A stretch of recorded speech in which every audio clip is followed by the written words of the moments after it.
Selam arkadaşlar, kanalımıza hoş geldiniz. Bu videoda Hande Erçel'in hayatındaki zor ama önemli bir dönemden bahsedeceğim. Hande Erçel hayatı boyunca ailesine bağlı biri olarak biliniyor. Özellikle annesi Aylin Erçel onun için büyük bir ilham kaynağıydı. Ne yazık ki 2019 yılında annesi uzun süren bir hastalık sonrası hayatını kaybetti. Bu olay Hande Erçel'in hayatında derin bir iz bıraktı. Ancak o zor zamanlara rağmen kariyerine devam etti ve çalışmalarına ara vermedi.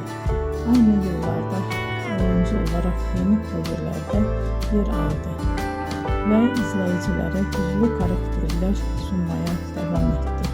Belki de bu nedenle birçok hayranı onu sadece başarılı bir oyuncu olarak değil, aynı zamanda güçlü bir insan olarak da görüyor. Beni izlediğiniz için teşekkür ederim. Bir sonraki videoda tekrar görüşmek üzere. Hoşça kalın.